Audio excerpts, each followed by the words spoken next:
All right, everybody, welcome to Teachers in the Dungeon. This is Dan. Running solo, Tom has abandoned me.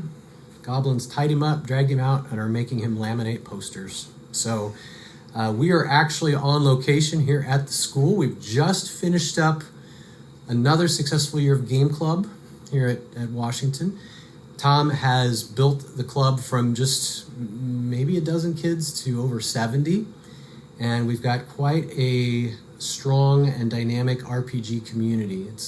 It's Dungeons and Dragons based, but we've branched out way beyond that with some of the things that my guests have been introducing to our game club. So we'll have to get by without Tom's interviewing skills. He's the one that really knows how to do this. But I am joined by Annabelle, Alexa, and Noah. These are some of our student DMs, risen through the ranks and now have been leading games all year. So actually, I didn't tell you this ahead of time, but I think this is a pretty easy question to start with. Just tell us a little bit about your involvement in Game Club and specifically what you did this year as far as your involvement in the club, including games you ran and just any leadership or responsibilities you had. I'm Annabelle, and this year in the club I served as a dungeon master for our D&D portion of the club, and then I also ran as a game master for a new tabletop roleplay game called Marvel Multiverse, which I ran during board games. Great. My name's Lexa, and I was also a dungeon master for the club. I also kind of tried to work behind the scenes when it came to playing board games in general. So I would make the forms and kind of give people assignments on what game they were going to play every time we ended up meeting. I'm Noah, and I was just a dungeon master. Just. No such thing as just a dungeon master. You guys are worth your weight in gold. Well, first of all, thank you guys for, as listeners know, that's a time commitment to, even if it's just once a month, the prep work that you guys have to put in.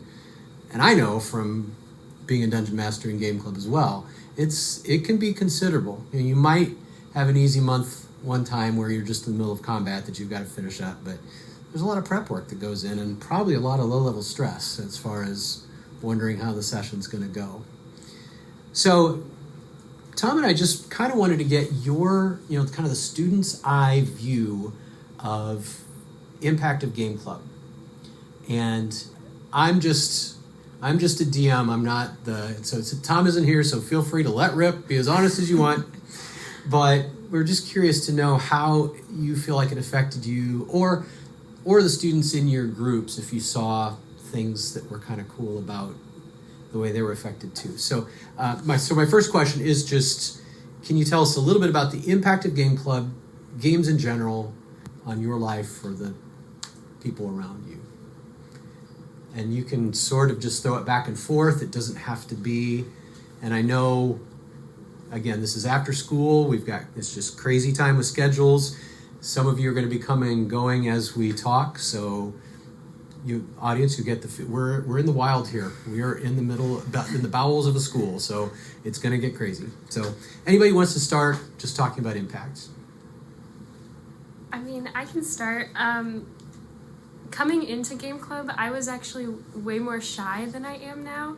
I would actually say that that's more because of the camp that we had over summer. The first time, it was really the first camp ever that they had hosted, and I came in and I actually was doubting coming in at first because I didn't really know anybody, and I get really uncomfortable in social situations. But my brother was going, and he kind of pushed me along and helped give me the courage to step into it a little bit more. And at that point, I was very familiar with D&D, but I hadn't DM'd quite as much as I have now. But just going in as a player, I walked in, and immediately it was crazy. As soon as you walked into the room, everybody would slip into this new persona. And I think that helped me come out of my comfort zone. I actually forced myself into playing a character that talked more, who was more outgoing, just to make myself be more outgoing. And I think that really helped me just in general, really, because now that I'm outside of that, I feel like I've grown in that area.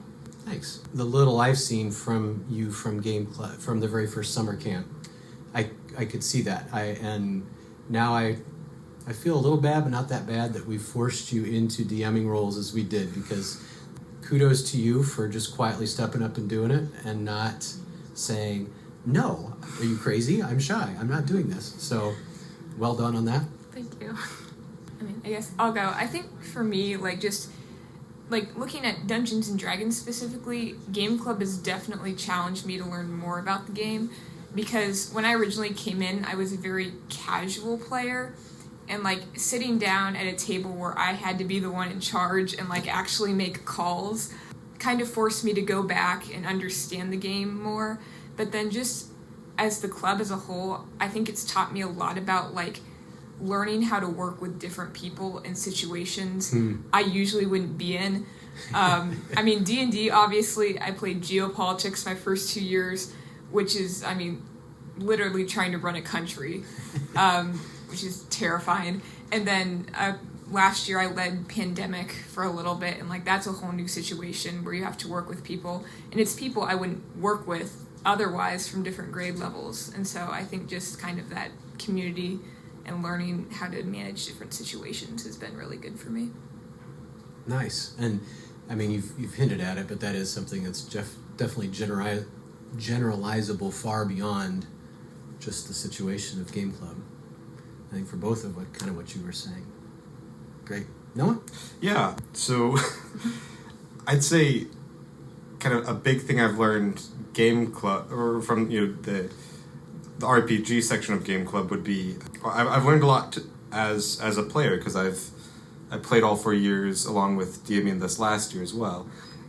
So first couple I played characters that were much more outgoing than myself, similar to Alexa, but then the past 2 years there's been other people in my group who've been playing those characters, so I've been able to make characters who are more go along with it, and then just kind of learning how to fit into a group if I need to be an instigator or just kind of a follower. And then DMing this year, it's given me, I'd only ever DM'd for close friends before, so this kind of gave me like a learning how to DM for people I don't know too well. Just learning how do I kind of figure stuff out about these people. How do I got kind of had to figure out what these people like, because before it had all been with people I'd known for years at the time. I know, and you all may be aware, there's sort of a growing body of research literature on the effect of role-playing games on actual social situations.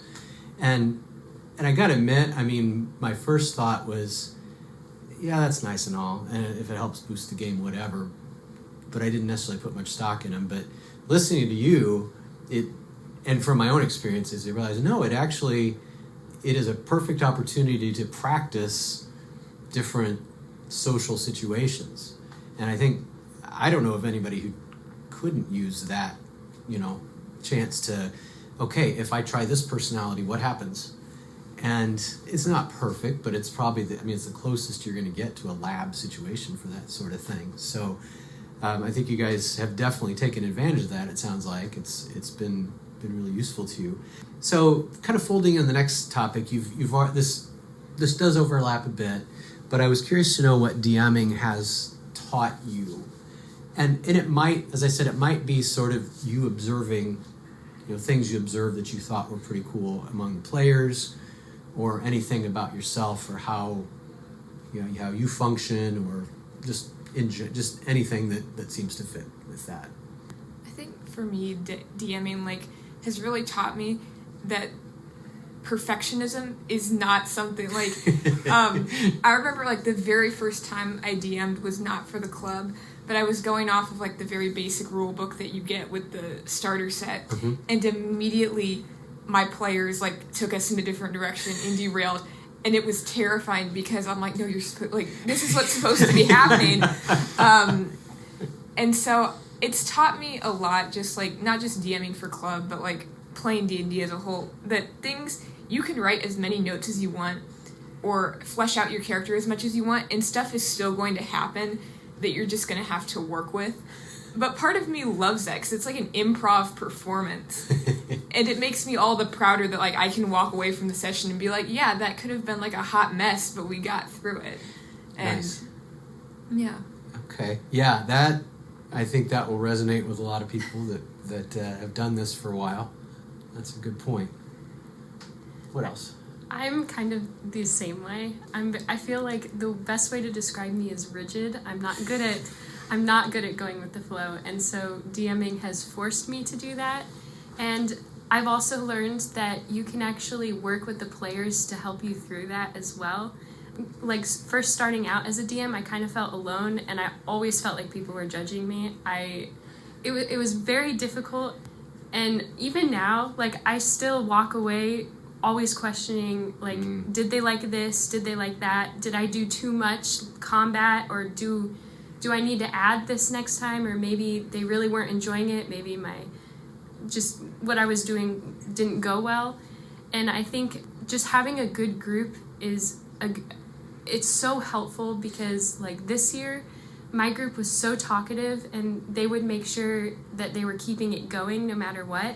And so when I felt like I was failing, they would take off with it, and then I could regain my balance a bit. Nice. Yeah. So it's you kind of illustrate that you're in a way you're running a show as a DM, but it's such a partnership, collaborative even in that sense too. Noah? How to manipulate people. Yes. How to get players to not do what you want, but to do what they want in a way that you want. Spoken like a true manipulator. Well, you want to do this. Yeah, in a little bit more serious, it is, how to work with people is kind of a better way to put that. How to like I said, how to read people, figure out what they want, and then instead of making the track what you want, I take what I want and I kind of add a little bit to that track, and there's now I've got what they want in there too, and it's not that I'm forcing them along this path. It's I know they'll go this path because that's where they want to go. Well, I understand the hesitancy in the way you've described that. Yeah. But I think that is very valid, and I don't think there's anything wrong with recognizing that ability. With great power comes great responsibility. If you're able to do that, you got to make sure you're always doing it for the right reasons in real life. But I think that is totally fair. Lexa, you struck a nerve. I more often than not finish up a session I've DM'd and think, they didn't like that. That wasn't good.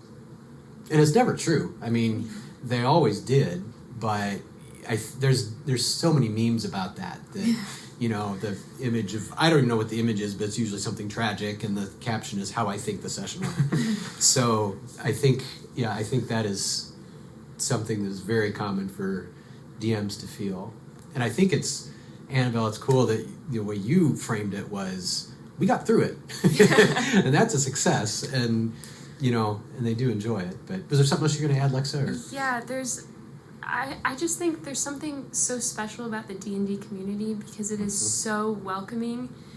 During our last session for this year, I walked away, I had my entire group kind of with me. They didn't really leave right away, and I got positive comments from every single one of them, and it is so helpful just to hear those and just to know that I did do a good job and that I made an impact on them as well. Yes, that is very true, and I think that's true in general. I mean, I do know that you hear horror stories of tables that don't go well, but I think it's testament to you, for all of you, for setting up good, positive tables to start with. I think it's a testament to Mr. Gross for, he makes that very clear. That's what he expects here, and the students themselves. That they're good-hearted enough that comes naturally to them to say when they like something. Yes, it was. I don't know if in your position, I don't know that I would have been able to do this, but on D&D day, sometimes I just kind of check out and take in everything, and just the energy level and the excitement and just the joy was always really just, it felt good just to experience that. So I think that's part of it too. So just to finish up, again, you guys have things to do, and we're not done with the school year yet. So what place would you say RPGs have in your life now? And we can kind of go around a little bit and chat, but I'm curious about what they do for you now and what you foresee going forward in your life. What part they'll play, or just anything like that. I think right now for me, like, D&D is an outlet. It's like everything that I like crammed into one thing, and that makes it like the best thing, because I like storytelling, I like acting, like I like creating and like watching people enjoy work, and that's what D&D is. And it's also a very constant thing, because like I have other extracurriculars that like stress me out a lot. But like I know we talk about like stress in D&D, but it's low stress, and like it's a good type of stress that like, oh, I have to do this, but also I get to do this, right? And I get to have that fun with my party. And I'm hoping going forward, like, this sounds really cheesy, but like I can't imagine not doing D&D now that I've been doing it, and I just hope that it can have, like, I can do it more, not just like as a school thing, but also like find a way to interweave that into more of like my personal life, and also maybe like what I want to do for a career. Nice. That's exciting. Next.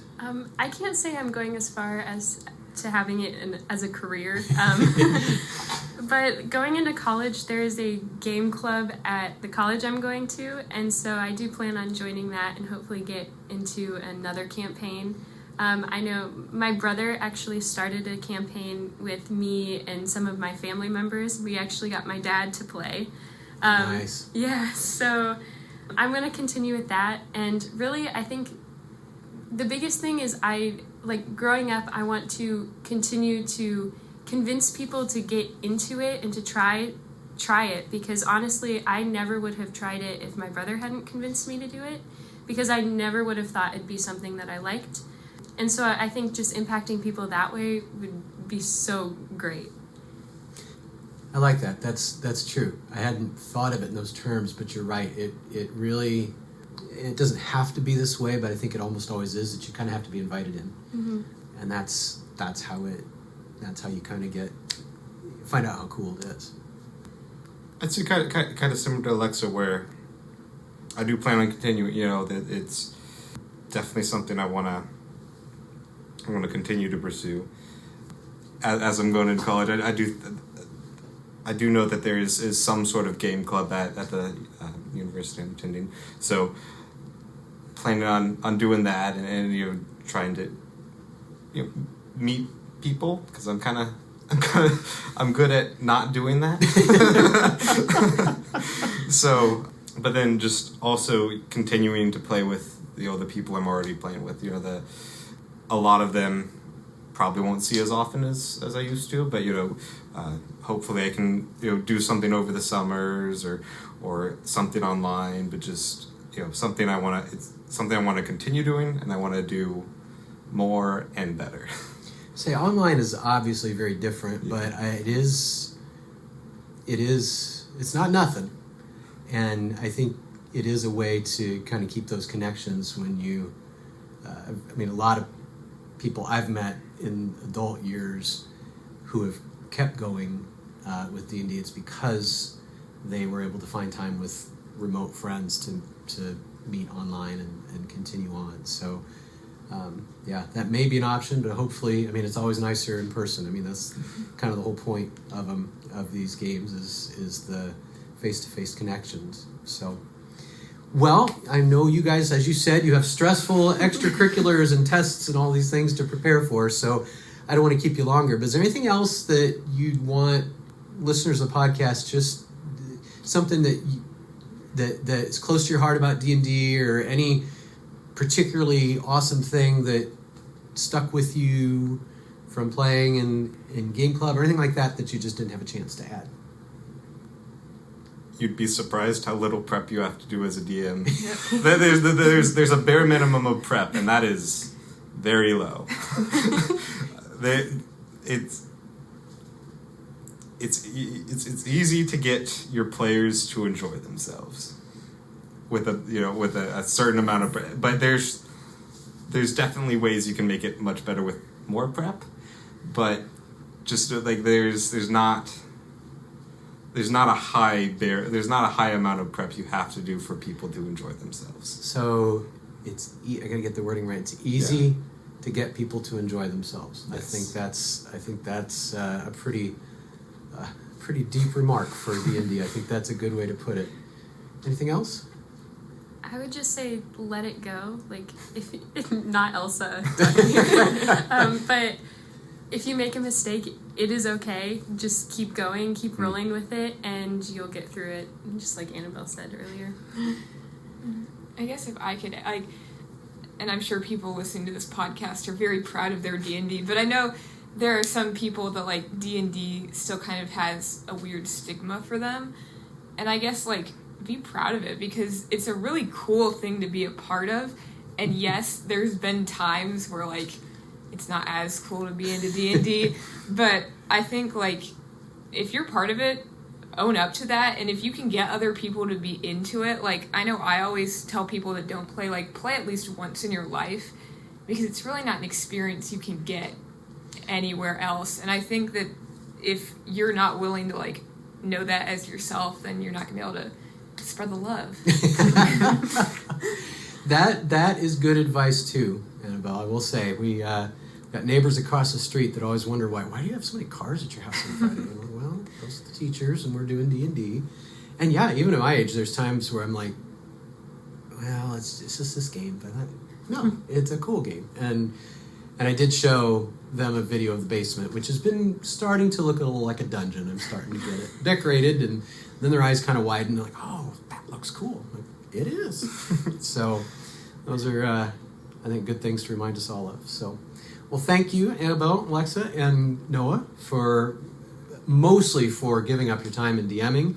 I'm glad to hear that it seems like it was an investment and you were repaid for it. And thank you for kind of sharing your experiences. You're the next generation. You got to keep it going. All right. Well, thank you guys. And on behalf of Tom, I'm going to go ahead and sign off. And only Tom can give his sign-off phrase. So I will not do that. I will just say we look forward to talking to you again next week.